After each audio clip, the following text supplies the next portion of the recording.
지 아니하리라 하시니라. 아멘. 벤자민 엥겔이라고 하는 외국인이 한국의 서울대학교 통일평화연구소에 이 동북아와 한반도 평화를 위해서 연구하는 그런 일을 하고 있습니다. 최근에 디플로매시라고 하는 외교 또 안보 전문 그런 지에 기고한 글이 있는데 그것이 뉴스거리가 되고 있습니다. 타이틀이 매우 흥미로운데 한반도 평화 전략 그리고 땡땡 트럼프를 칭찬하라 라고 하는 그런 제목이에요. 분단을 극복하고 평화할 수 있는 한국이 앞으로 전략적으로 여러 가지 실무적인 구체적인 것들이 필요하지만 가장 중심은 트럼프 대통령을 칭찬하기만 하면 모든 것이 해결이 된다라는 겁니다. 우리의 현실이 좀 매우 우습고 또 슬픈 현실임에는 틀림이 없어요. 당국의 당사자의 문제가 또 그 둘러싼 열강의 힘에 의해서 또 이루어진다라는 게 현실적으로 좀 여러 가지 느낌들을 갖게 하지만 현실입니다. 실제적인 권한을 갖고 있는 이 미국과 또 미국의 대통령의 권한을 알고 있기 때문에 그를 칭찬하면 그는 춤추고 또 한반도에 선포된 비핵화, 평화 이 모든 것들이 순조롭게 잘 이행될 수 있다라고 하는 그러한 논리이지요. 실제로 한국의 대통령도 노벨상은 트럼프 대통령이 받고 우리는 평화만 가져오면 된다라고 하는 그런 말을 할 정도입니다. 여러분 정말 이것이 우리의 현실이지만 또 이러한 현실 가운데도 하나님의 놀라우신 그런 계획이 있고 또 역사하는 그런 능력이 있음을 믿습니다. 계속 기도해 주시고요. 이 말을 제가 들으면서 그렇구나. 이 남과 북의 분단된 현실 하나 되는 데에 전략이 필요한 것처럼 우리도 하나님과의 하나됨과 또 하나님 말씀에 우리들의 마음이 열리고 하나 되는 과정 가운데에도 우리에게도 전략이 필요하다라는 거예요. 그것은요, 모든 것들 능력을 갖고 계신 그 하나님께만 우리가 영광을 돌리고 또 하나님이 주시는 은혜로만 우리는 살아가면 된다라는 거예요. 여러분 짧은 표현이지만 굉장히 함축하고 있는 그런 모습들이 있는 거지요. 우리의 힘으로 지혜로 꿈으로 살아간 듯 하지만 태어나지도 또 살아가는 것도 또 이 땅을 마감하는 것도 다 전능자 하나님의 계획 가운데 있는 거예요. 그 모든 하나님의 은혜 또 능력을 받으며 하나님 감사합니다. 영광은 하나님께 돌리고 우리는 주시는 은혜로만 살아가면 된다라고 하는 그것이지요.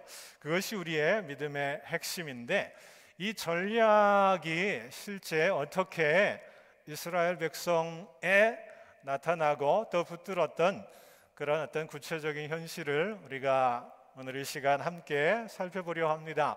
이 하나님과 또 하나 되고 하나님의 은혜로 다시 회복되는 그 모습을 꿈꾸면서 하나님 구체적인 말씀을 해주시는데요.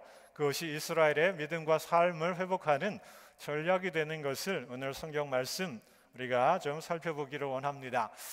함께 교독했지만 이 말씀 내용도 잘 기억되지 않고요. 이해되지 않는 그런 말씀이에요. 그러나 여러분 들어보십시오. 오늘 이사야 55장은 특별한 이스라엘의 아주 힘겨웠던 그런 역사를 배경으로 합니다.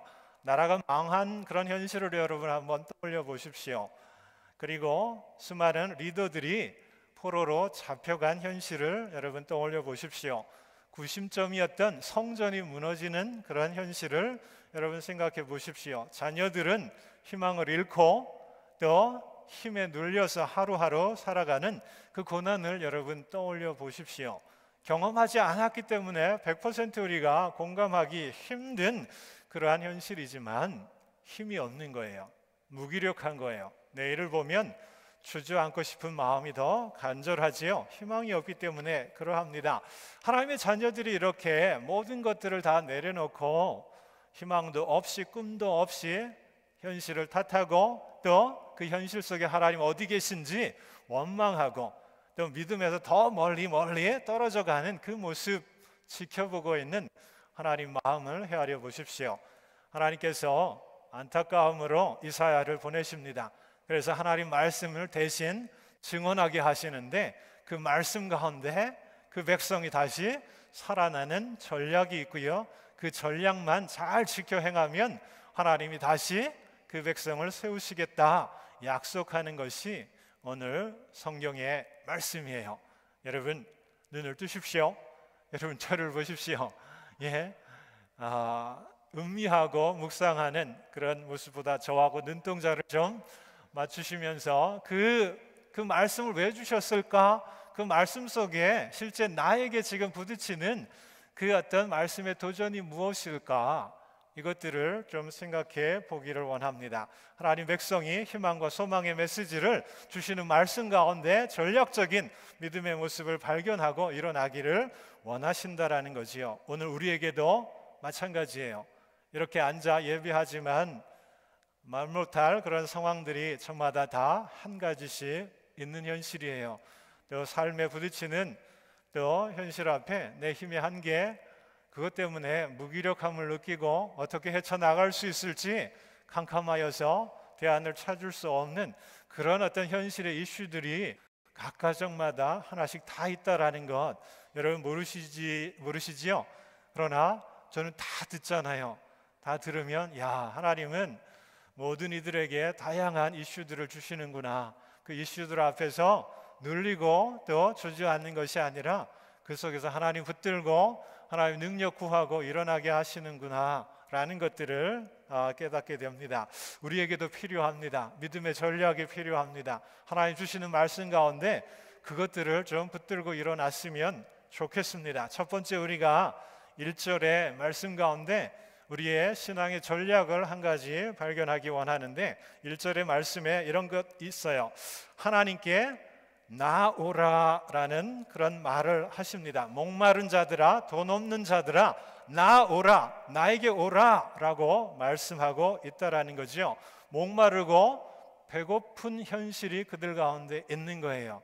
하루하루 생존을 해야 하는데 그들의 힘으로는 이 목마름과 이 배고픔을 해결할 수 없는 그러한 어떤 심각한 문제가 있다라는 것이지요. 그때에 내가 할 수 없는 것 때문에 힘겨워하지 말고 주저앉지 말고 또 그 하나님의 능력을 의지할 때에 나오면 이 갈증을 해결해 주신다라는 거예요. 이 배고픔을 채워 주신다라는 거예요. 그러므로 하나님의 이 주시는 이 말씀은 우리에게는 굉장한 믿음의 전략이 되는 겁니다. 우리의 지혜로 해결할 수 없고 능력으로 해결할 수 없는 삶에 여러분 힘겨워하지 마십시오. 괜히 내 힘의 에너지를 다 빼면서 힘겨움 가운데 고통스러워할 이유가 없어요. 하나님께 나아가시면 우리의 삶의 문제, 그 문제 앞에 내 능력이 작아도 하나님의 능력을 나타내 주실 것이기 때문에 표현 가운데는 돈 없이 값 없이 우리가 대가를 치르지 않아도 하나님은 하나님의 능력으로 그 은혜를 주신다라는 거지요. 이것이 믿음의 신비예요.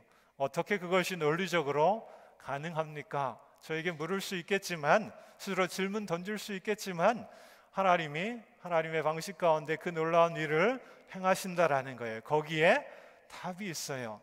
하나님이 우리의 삶을 찾아오시고요, 우리로 하여금 나오라라고 하십니다. 이 포로기에 절망 가운데 소망 없는 백성에게 다시 하나님께 나오라라고 하시는 거예요. 모든 것을 준비하고 계신 그 하나님이 그들의 영적인 갈급함과 육적인 배고픔의 문제를 그렇게 채워주셔서 해결해 주시고요, 2절 보면 기름진 것으로 그들을 축복하시겠다라고 하는 그 말씀을 이사야에게 주시는 겁니다. 하나님 이사야에게 이 비어있는 말을 대신 말하는 그 일을 시키지 않으셨을 거예요. 분명히 모든 것들이 셋업되어서 나오기만 하면 값없이 돈 없이 살 수 있는 그 은혜를 그 예비하시기 때문에 이 말씀을 하시는 거지요. 오늘 우리에게도 이 말씀이 필요합니다. 여러분 여러분의 지혜와 힘과 능으로 살아가려면 얼마나 힘들어요. 또 얼마나 안 되는 문제 앞에 좌절하고 힘겨워서 또 스스로를 보채고 가두는 그러한 일에 그렇게 여러분 계십니까? 뛰어난 최선의 전략은 하나님께 나아가는 거예요. 그 신비하지만 하나님의 능력을 경험하는 거예요. 이것이 믿음의 핵심이고 방향인 줄 우리들이 믿습니다. 첫 번째, 하나님께 나아가기만 하면 된다라는 거예요. 두 번째는요, 2절과 3절에 이런 말씀이 있어요. 내게 듣고 들을지어다. 귀를 기울이고 내게로 나와 들어라 라는 거예요. 하나님께로 첫 번째 나아가서 두 번째 우리들이 믿음 안에 붙들어야 할 뛰어난 우리의 수고와 노력의 전략은 하나님 말씀을 듣는 거예요. 이전에도 그들은 들었어요. 그러나 그들은 하나님의 말씀으로 듣지 않았어요. 그냥 들어서 흘려내 버리는 그러한 들음, 피상적인 들음이지요. 그러나 정작 고난의 때에, 소망 없을 때에 그들이 하나님이 어떻게 그들의 미래를 약속하고 축복하실지 하나님 말씀하시기 때문에 들으라라는 거예요. 그 말씀은 그 밑에 보시면은 다윗과 함께한 약속을 내가 지켜 행할 것이다라고 하는 그 말씀을 들으라라는 거예요. 이미 다윗과 하나님은 다윗의 후손들의 축복하시는 놀라운 약속을 이루셨어요. 하나님이 그렇게 지키시겠다라는 거죠. 그 나라를 굳건하게 세우고 다윗의 후예들을 하나님이 그렇게 지켜주신다라는 약속을 했는데 지금 그 약속의 희미함이 느껴지잖아요. 고난 앞에 그 약속이 하나님 깨신 것 아닐까? 하나님 그 약속을 지키지 않는 것 아닐까 할 때에 하나님께 나오다라는 거예요. 그래서 영원한 그 약속을 다시 들려줄 때에, 다시 그 약속을 다시 들을 때에 그들의 영혼이 살리라라고 하는 그 축복의 말씀을 하나님이 주신다라는 거지요. 그러므로 눈에 보여지는 것만이 아니라 절망, 어둠, 고통, 탄식 이런 것으로 결론 낼 것이 아니라 지금 너머에 하나님이 다윗과 함께한 그 약속을 신실하게 어떻게 이루실지 그 말씀을 들을 때에 다시 메마른 우리의 심령에 또 하나님 주신 은혜가 있고요, 마음의 믿음에 이 힘이 있다면 주어진 고난을 이겨나갈 수 있는 시작이 된다라는 거예요. 우리도 하나님의 말씀을 들어야 합니다. 이런 수없이 많은 말씀을 듣지요. 그러나 기억나는 것, 또 그거 붙들고 행하는 말씀 많지 않아요. 확률 가운데 따져보면 너무나 적어요. 왜 그럴까요? 하나님 끊임없이 그 백성에게 또는 우리에게 끊임없이 필요한 말씀을 하고 계세요. 여러분, 들려지고 읽혀지는 그 말씀이 내 안에 능력으로 우리 안에 역사하지 않는 것, 이유가 뭘까요? 하나님의 말씀에 문제가 있는 것일까요? 아니면 듣는 우리에게 문제가 있는 것일까요?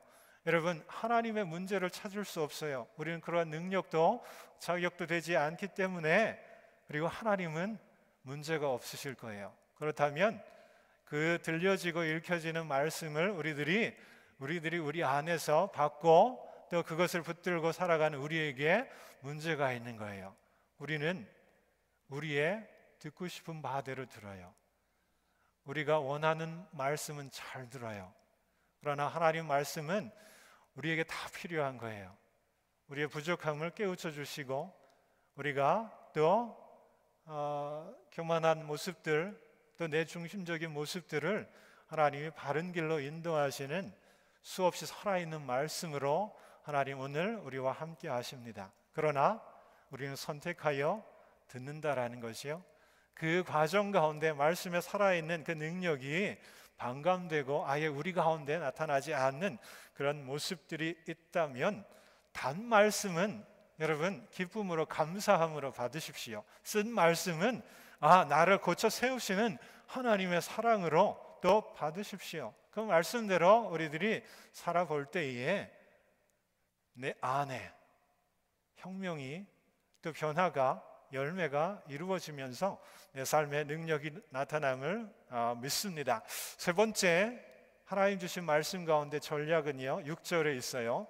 6절 보시면 너희는 여호와를 만날 만할 때에 찾으라 가까이 계실 때에 그를 부르라 라고 하는 말씀이에요. 이 말을 다시 좀 뒤틀어서 우리들이 해석하면 하나님은 가까이 계신다라는 거예요. 하나님은 우리의 기도를 들으신다라는 거예요. 너무나 힘겨우면 하나님이 내 주변에 안 계신다 우리들이 생각하기 쉽지요. 왜 하나님 계시면 왜 이런 상황까지 이르게 되었을까 그렇게 생각하기 마련이잖아요. 그래서 하나님 멀리 계시고 또 내 삶에 침묵하고 계시고 내 삶을 방관하고 계시고 하는 그런 여러 생각들이 우리 가운데 있는데 그 백성이 그랬다라는 거고요. 오늘도 우리들이 그런 마음 생각할 때가 참 많이 있어요. 그러나 분명히 하나님 말씀 가운데 하나님은 가까이 계신다라는 거예요. 그들이 고난 중에 있을 때 탄식하고 절망하고 포기할 때 다 지켜보고 계신다라는 거예요. 다 아시고 또 때를 기다리고 계시고 그들이 다시 믿음 가운데 하나님을 찾을 그 희망 가운데 기도할 때에 하나님 들어주시는 분이시다라는 거지요. 기도의 자리로 나아가라라고 하는 그런 표현으로 압축할 수 있습니다. 여러분, 기도할 수 없을 때 기도한다면 하나님이 가까이 계시기에 듣고 또 열어주시고 찾게 하신다라는 거예요. 여러분, 우리의 힘으로 우리의 능으로 지혜로 우리는 여기까지 살아오는 그런 패턴 계속 그거 붙들고 살아갑니다. 그러나 정말 우리의 힘으로 할 수 있는 것들 너무나도 적지요.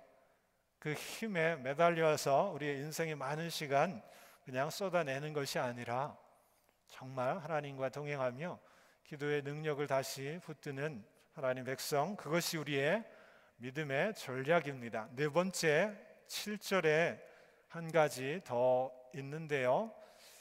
그 7절에 보시면은 그의 생각을 버리고 여호와께 돌아오라 그리하면 그가 긍휼히 여기시리라 라는 말씀이 있어요. 이사야에 주시는 말씀은 너희들의 생각 내려놓으라라는 거예요. 그리고 하나님께 돌아오라 그러면 하나님이 긍휼과 자비로 용서하신다라는 거죠. 이스라엘이 당하는 그런 고난에 그들 자신들은 이런저런 생각을 합니다. 하나님이 우리를 버리셨다라는 거예요. 그 실제 이면에는 그들이 우상을 섬겼고 하나님 말씀을 따르지 않고 예언자의 경고에 그들이 귀를 닫았잖아요. 그죠? 문제는 자기들에게 있는데 그들은 고난의 이유를 다른 것으로 돌리고 찾습니다. 그 생각을 버리라라는 거예요. 예언자에게 주시는 말씀은 너희들이 생각하는 고난의 이유를 내려놓고 또 하나님께 나아가 너희들의 죄를 고백하며 하나님께 용서를 구하라는 거예요. 그럴 때에 긍휼로 하나님이 여겨주시고 다시 그들의 죄를 덮으시겠다라고 하는 그것을 말씀하고 있습니다. 오늘 우리도 마찬가지이지요. 회개가 필요 없다 생각하는 영혼들 없어요. 매번 예배를 드릴 때마다 우리가 끊임없이 하나님 앞에 부족함을 느끼며 회개할 우리의 모습들을 어쩔 수 없이 대면하게 됩니다. 믿음 안에 살려 하지만 원치 않는 것 많이 하잖아요. 원하는 것 하지 않는 그런 어떤 우리의 약함이 있잖아요. 끊임없이 감정과 소욕에 끌려다니고 때로는 믿음이 있는 그 자존심마저도 구겨지는 그런 모습, 내 뜻으로 주장으로 욕심으로 살아가는 교만한 모습들이 있습니다. 말씀이 내 안에 튕겨 나아가는 그런 모습, 주님 말씀 그 앞 붙들고 주님 영광 위에서 살아가는 모습보다는 내 어떤 이해관계가 더 중요하잖아요. 그래서 끊임없이 죄는 우리 곁에 있고요. 또 우리를 흔들면 또 죄 앞에 무너지는 우리의 모습들 보게 됩니다. 그럼에도 그 무거운 짐을 여러분 지지 마시기 원합니다. 그것이 주님의 마음이에요. 우리가 반복되는 예배를 통해서 우리가 주님 앞에 돌아가면 하나님이 긍휼과 용서로 함께 하시는 그 은혜가 우리들 가운데 있다라는 거예요. 예전에 이 네 가지 전략이 다시 고난의 부딪혔을 때 일어나는 그들의 전략이지만 오늘 우리의 삶으로도 또 붙들고 또 다시 그 의미들을 우리의 삶으로 넣고 기도해야 하는 그러한 모습이지요. 정리하면 이거예요. 우리의 전략은 값없이 은혜 주시는 그분께 나아가는 거예요. 또 우리의 생각 내려놓고 또 그분의 말씀을 듣는 거예요. 그리고 또 그분의 뜻을 놓고 우리의 형편을 또 구하는 그러한 거예요. 기도하는 거예요. 또 우리의 약함이 있을 때 회개한다면 하나님이 용서하시는 그 은혜가 있다라는 거죠. 이 나아가고 말씀을 듣고 기도하고 회개하는 이것이 결국 하나님 백성이 다시 살아나는 전략이라는 것을 보여주고 있는데 우리에게도 필요한 거예요. 여러분 정말 하나님께 나아가십시오.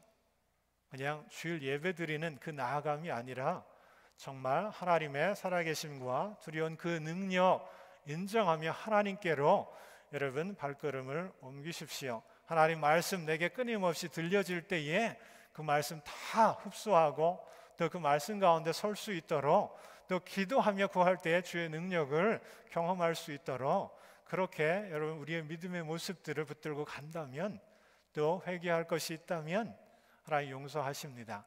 이 모든 우리의 믿음의 전략이 압축되어서 예배라는 것을 통해서 다 담겨질 수 있어요. 우리가 예배하는 이 공적인 레귤러한 정기적인 이 예배가 그 모든 우리의 믿음의 삶의 전략을 다 담고 있는 거예요. 하나님께 나아갈 수 있고 말씀을 들을 수 있고 또 기도할 수 있고 회개할 수 있는 이 공간과 이 특별한 이 시간이 너무나 귀한 것이고요. 이 예배를 잘 우리들이 정말 믿음으로 깨어서 드릴 때에 하나님 우리 가운데 우리의 마음과 믿음 가운데 정말 살아있는 그 능력으로 함께해 주실 줄 믿습니다. 결론은 가득한 은혜를 여러분 꿈꾸십니까? 지금보다 더 나은 하나님의 은혜를 경험하고 붙들고 내 삶이 그 바탕 위에 세워지기를 원하십니까? 여러분 예배에 대해서 다시 생각하는 우리가 되었으면 좋겠어요. 그냥 반복되고 형식적인 그런 예배가 아니라 조금 더 마음 써 주십시오. 준비해 주십시오. 조금 더 예배를 위해서 내가 무엇을 할 수 있을까 기도하면서 미리 오시고 또 둘러보시고 같이 섬길 수 있는 부분을 찾아주시고 그리고 눈을 뜨시고 말씀이 내 안에 살아 역사할 수 있도록 그 예배에 집중했으면 한다면 그것이 우리의 전략이에요. 온전한 예배 한번 드리면 하나님 만나는 은혜가 있다면 능력이 있다면 우리가 다시 또 한 주간의 시간 가운데에도 다른 모습으로 살아갈 수 있고요. 하나님과 동행하는 큰 축복이 있을 줄 믿습니다. 네 가지 전략이 예배로 다시 살아 역사하는 우리의 모습 놓고 우리가 잠시 함께 같이 기도하기를 원합니다. 성찬을 통하여서 하나님 오늘 말씀 다시 붙들고 주님 앞에 결단하기를 원합니다. 하나님께로 나아가는 우리의 모습, 발걸음 세상이 아니라 내가 원하는 그런 삶의 방향이 아니라 정말 하나님 원하시는 그런 믿음의 모습으로 우리의 발걸음이 옮겨지기 원합니다. 주님께 나아갈 때 말씀 내게 주시는 것으로 붙들고 고백하며 또 우리의 약함을 놓고 주님께 우리들이 기도할 때에 여러분 특별히 우리 성찬에 임할 때에 여러분 우리 마음 가운데 있는 죄의 그 모든 모습들 그 모습 가운데 염려와 근심이 있는 것 아니라 회개하며 주님께 나아가기 원합니다. 우리 함께 말씀을 붙들고 잠시 회개의 기도 성찬을